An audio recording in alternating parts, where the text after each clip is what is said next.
Yo, what's going on, y'all? It's Cone back here again today with another episode of After the Buzzer, the show where I recap the NBA games from the night.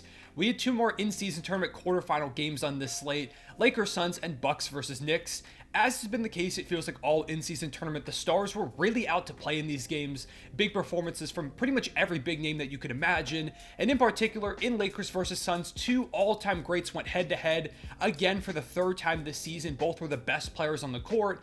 And I continue to watch them play and don't understand how they're still this good after this long into their NBA careers. So I want to focus on that in this video, but first, leave a like and subscribe if you enjoy, hit the notification bell so you don't miss out on future videos, and as always, I'd love to hear your takeaways down below in the comments. So let's get into this Lakers-Suns game. This one was easily the better two of the night. Each team built a little bit of a lead, went on a run, but by the end of the game, it was really close. Durant and LeBron in particular were keeping their teams in this game, dueling throughout the fourth quarter, getting clutch bucket after clutch bucket, up until the end where Austin Reeves hits a massive three to go ahead and give the Lakers a 4-point lead late. But on the other end, Kevin Durant hits a crazy acrobatic layup to go ahead and make it a 2-point game, and then the ball gets inbounded to Austin Reeves where some controversy came up. Devin Booker and KD try and trap him. He ends up losing the ball and they go after it, but they give the Lakers a timeout. In real time, it did not seem at all like they should get a timeout. The ball was loose, or at least it felt like Austin Reeves didn't have clear possession, and I still feel that way. Some clips have popped up from the other angle where it seems like he's got it trapped against his leg, so technically it might be okay to go ahead and give him a timeout. LeBron was calling for it nonstop, so the second he had any type of control, I guess you could grant that to him. But I don't know. I didn't feel like it was enough control to go ahead and give them a timeout. I tweeted about that. That was the sentiment that most people echoed. And Devin Booker was clearly very unhappy about it after the game, posting on his Instagram story, talked about in his post-game press conference. Some controversy to end a really good game, but the Suns still had a chance at the end of this one because Anthony Davis gets the ball later. He gets fouled, goes to the line, and hits 1 of 2. Kevin Durant has a chance to go ahead and send the game to overtime with a pull-up 3, and he ends up missing. Lakers win this one by 3 points, advancing to the semifinals in what was another fantastic game between these two teams, the third this season. And like the previous two matchups, the guys at the center of this whole thing were LeBron James and Kevin Durant, two all-time greats, two of the best players of this modern era, going directly head-to-head.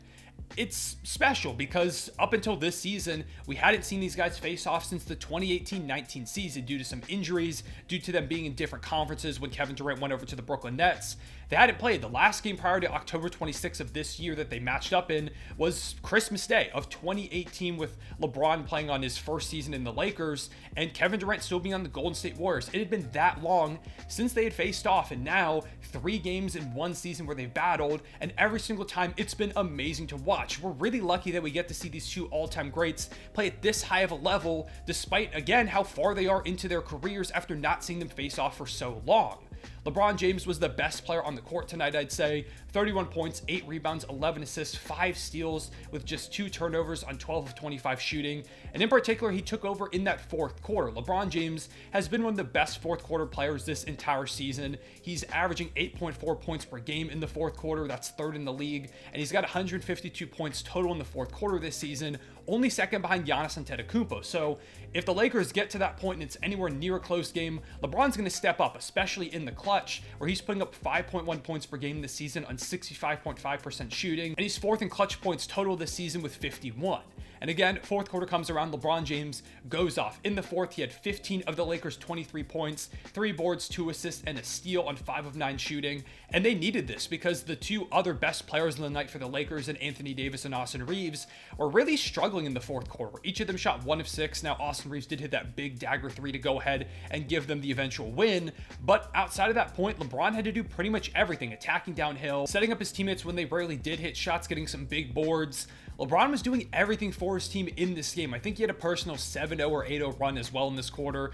He was unbelievable, and this has been the case for LeBron James this entire season. It doesn't make sense, and I know this is talked about a lot, but I need to emphasize this dude is about to turn 39 years old in like 20 days. And he's still one of the best players in the world. He still has a ton of burst. He's not as fast or as athletic as he once was, but for a guy that's always been one of the quickest and most athletic players in the league, he's still got a lot of juice left in the tank. He's still a freight train going downhill, really hard to stop when he's attacking the rim, physical. He's still got that really reliable fadeaway mid-range jumper, that 3 where he looks at the ball and then just goes ahead and knocks it down, which it feels like never misses. And just in general from 3-point land this season, he's not missing that much. He's got the second best 3-point percentage of his career. It's the first time he shot above 38% since 2013-14 all the way back in Miami. So he's doing stuff that he hasn't done since his Heat days, now with the Lakers in year like 47. At pretty much age 39 on a Lakers team that has championship aspirations, is currently the 4th seed in the Western Conference.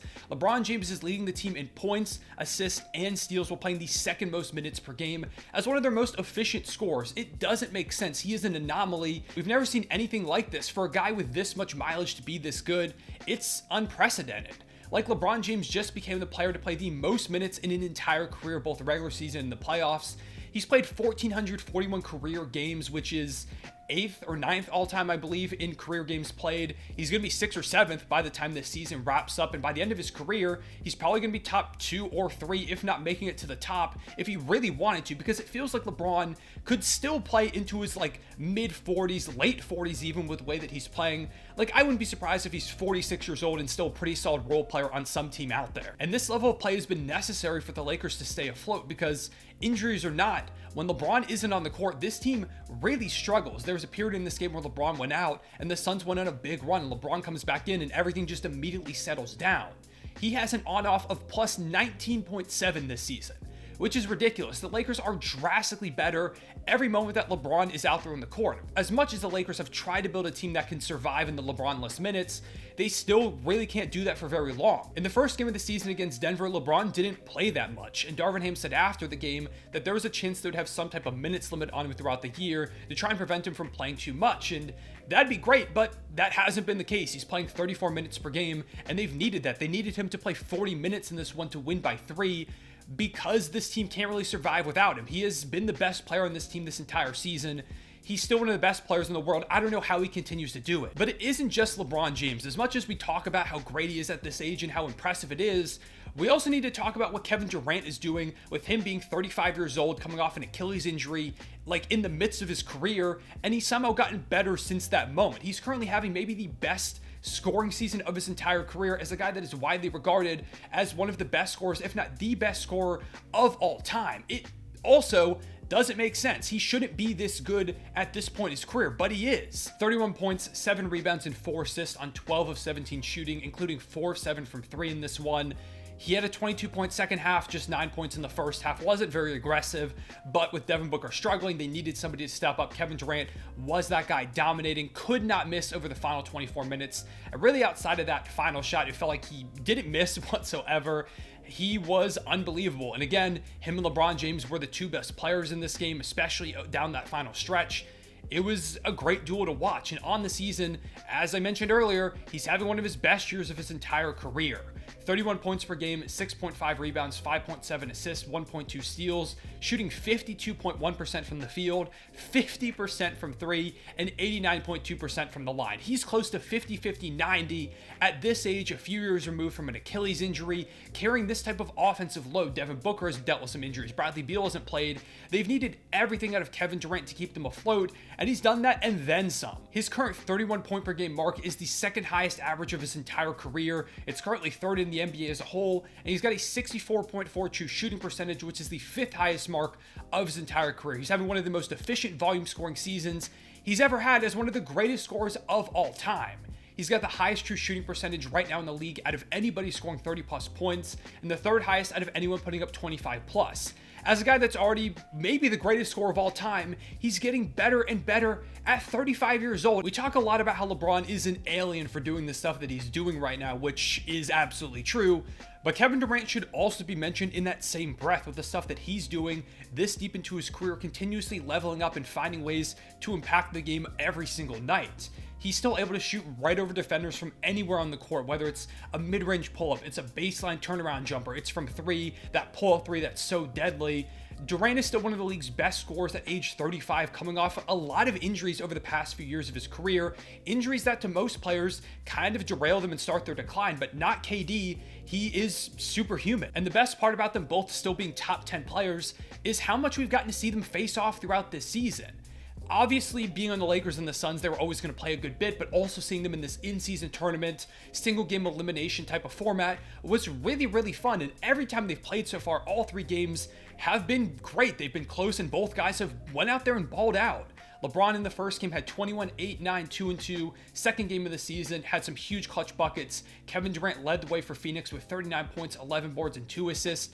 They were both phenomenal. Game 2, another Lakers close win where LeBron James puts up a 32-point, 11 rebound, 6 assist game where Kevin Durant has 38, 9, and 5. Tonight, like I mentioned earlier, they were both the best players on the court. It was a 3-point game in the in-season tournament where they were trading buckets. It has been classic after classic every time these two teams have played, every time LeBron and KD have faced off this season. We're extremely lucky as NBA fans to see two guys, two all-time greats that are still this good deep into their careers, putting on these types of performances every time they face off against each other. Every single time that the Lakers and Suns are on the schedule against each other, you know that Kevin Durant and LeBron James are going to find a way to put on a show. And this is stuff that you can't let get normalized in your head because this is anything but normal. LeBron and Durant should not be this good deep into their careers. They shouldn't be this impactful. They shouldn't both still be probably top 10 players in the world, but they are. And Steph Curry's another example of this. Obviously, he didn't play in this night, so I didn't mention him in this video. But Steph also, with all the ankle injuries he dealt with earlier in his career, how much the Warriors have relied on him for years and years, especially being a smaller guard, the fact that he's still that effective doesn't make sense. We're really lucky to continue to see these all-time greats played at an all-time level. It really is not the norm. With Kevin Durant, LeBron James, I hope we get a playoff series between these two teams. The only time we've seen them face off in the playoffs was when LeBron was on the Heat against Kevin Durant's Thunder, and that was the early goings of the Oklahoma City Thunder, so it wasn't like Durant at full strength. And then later on, it was LeBron on the Cavs facing off against maybe the best team of all time in the Golden State Warriors with KD, Clay, Steph, Draymond, you know, that whole group over there. So we haven't seen a series between these two teams where they were somewhat evenly matched quite yet. I'm hoping we get to see that as the Phoenix Suns and Lakers continue their playoff pushes. Right now, they wouldn't play in the playoffs, but I could see a world where they end up matching up. So hopefully we get that, because a series between these two teams would be phenomenal just from the perspective of how great all their games have been so far, but especially when we would get to see LeBron and KD still playing at this type of level, face off one more time in the playoffs. It'd be something special. Want to give a few more shout outs to go ahead and wrap up this Lakers-Suns game and get into Bucks-Knicks. Austin Reeves, although he did really struggle in the fourth quarter outside that dagger three, had a pretty good game overall, 20 points, 6 rebounds, and 2 assists. He's been shaky this season, so to see him put together a game like this is certainly promising. Anthony Davis had a great first half, finished the game with 27 points and 15 boards, which is perfectly fine. Like, that's a great stat line. But he again completely disappeared in the second half, which led to LeBron having to carry the load the way that he did. They need a lot more complete games from AD. I feel like there's been too many times this season where in the first half, he looks dominant, like one of the best players in the world, and in the second half just completely disappears. Jared Vanderbilt had some great moments in this one, still working his way back from injury, big energy boost, especially on the offensive glass. For the Suns, Grayson Allen was great, had 4 threes and 21 points. Devin Booker, as I alluded to a bit earlier in the video, really struggled, 21 points, 11 boards, and 6 assists. But he had 7 turnovers, 6 of 16 shooting, couldn't really buy a bucket a lot of times in this game. The Lakers keyed in on him, threw a lot of pressure his way, a lot of physicality, and he just really didn't do well with that. Moving on now to Bucks versus Knicks. I don't have a lot to say about this game because it was a big-time blowout. Bucks win 146-122. I thought it was going to be a close one after the first half. The stars were showing out. Julius Randle was out of his mind. Damian Lillard had started to heat up. Giannis was playing well. Brunson had a couple of buckets. I thought we were going to get a classic high-scoring game. And then the Bucks just pulled away in the third quarter, and especially in the fourth. A lot of that was the Giannis-Dame duo. This was maybe the best game we've seen from them as a pairing. Dame puts up 28 points, 3 rebounds, 7 assists, and a steal on 62% shooting. Giannis has 35 points, 8 boards, 10 assists, and 3 steals on 68% shooting. You also had like Malik Beasley putting up 18 points with 6 threes. Middleton had 14. Portis had 13. Campaign at 12. This was maybe the best complete offensive game that we've seen from this Milwaukee Bucks team. There was no way the Knicks could stop them. They dominated in the fourth quarter like typical, but this time they actually had a lead going into it rather than having to play from behind and making this miraculous comeback. I hope we see more like this from the Bucks, because when they're clicking on all cylinders, this is one of the best offenses in the league, and it's more fun to watch this team when they're not consistently trying to drag themselves out of double-digit deficits in the fourth quarter, and they did this against a really good Knicks defense as well. I was super encouraged. I'm excited to see them play against the Pacers, two really high-powered offenses, especially playing in Vegas at that neutral site. The game might end up being like 170 to 165. As for the Knicks, Julius Randle was amazing, easily their best player in this game, 41 points, 6 rebounds, 5 assists on 74% shooting. I don't know why he can't do this in the playoffs. Like, this was a playoff type atmosphere, and Randle completely thrived attacking Giannis and Brook Lopez and these great defenders. Maybe he'll do it in the playoffs this year. I guess we'll have to wait and see. But for now, in-season tournament Randall seems to be a thing going forward. RJ Barrett had 23, Jalen Brunson had 24, couldn't buy a three-point shot that went 0-5 from deep, which is very weird for a guy that's been lights out this season. Emmanuel quickly struggled, shot just 1 of 7. Quentin Grimes' role continues to be kind of in limbo with this Knicks team. He made some frustrated comments after the game. It was not the worst game for the Knicks. I'm not going to overreact. I don't even think they played that badly. Really just the Bucks torched them on offense. They shot over 60% from 3.